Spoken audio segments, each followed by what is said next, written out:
Good morning. For those of you who don't know me, my name's Oliver Green. I'm Alexander Green's younger brother, and I was a good friend of Chris Shea's growing up. Alexander sent me these remarks to read to you all this morning. Unfortunately, he cannot be here. Good morning, everyone. On behalf of everyone who is responsible for pulling this dedication together, I would like to thank you all for coming today. It is great to see such a high turnout for Chris. I apologize for not making it to GreenVale this morning. I have had 2 flights cancel on me in the past 12 hours, but I am looking forward to seeing everyone later. I haven't been back to GreenVale in a while, and to see this amazing garden is very emotional. Chris, of course, would have loved it here with the dog and with all the attention on him. It is hard to believe that it has just been over a year now without Shea.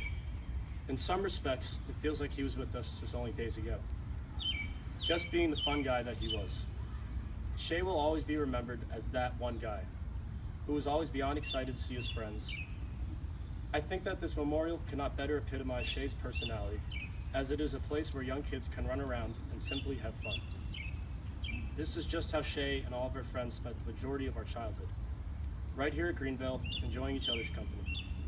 GreenVale was so much fun. We did enough work so that Mr. Waters wouldn't have to call our parents too often. But the memories are about our friends, the field trips, Mets night, Blue Gold Day, which was literally the most important event of my life at the time, and our great teachers. Chris and I both came here in 1999 after a grueling admissions process and left in 2010. I will never forget our graduation, where Headmaster Stephen Waters, who is here today, said to us, "Many of you will spend more time at GreenVale than any other institution in your entire life." The amount of time we all spent together growing up here at GreenVale has made many classmates remain very close over time. Mr. Waters, Mrs. Jones, and Mrs. Gardner were smart in that they often separated Chris and me, but we still had a lot of shared teachers. There are too many to mention, and it is so nice to see some of them here today. Like I said earlier, there was nothing Shea loved more than bringing people together, and I know he would be happy to see many of his friends here today in his honor. Shea always looked for an excuse to bring a group together, often doing so at the expense of his pool area without telling his mother. When it came to having fun and enjoying life, nothing could stop Shea.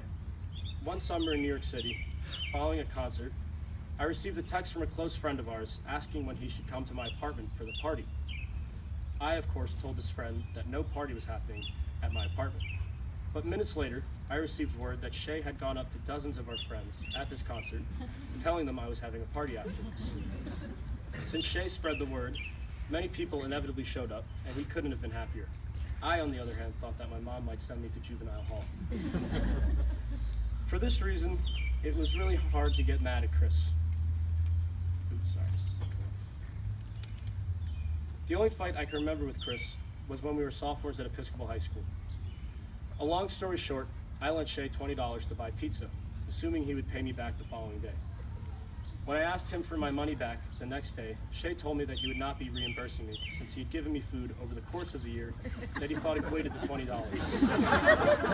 This isn't a speech, but as a younger brother, I heard about this for years at home. After days of intense negotiation, all of which was videotaped by entertained friends of ours, we settled. He would pay me back $16 of the $20 I lent him.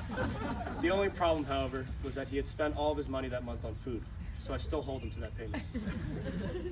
I could honestly spend days talking about funny stuff Shea did. There is no shortage of that material, and it will be something to talk about when remembering Shea forever. For all of our friends, losing Shea was the worst thing that could happen to us. Shea would want us all to remember him for the person he was, a fun and loving guy, and memorials like these represent his outgoing and cheerful personality. He loved his parents, Will and Andrew, and all of us were like brothers to him. I miss Shea every day and think about him every day. I am so happy that this memorial is here because it'll bring us all back to that time in our life when we were, like the plaque says, forever young.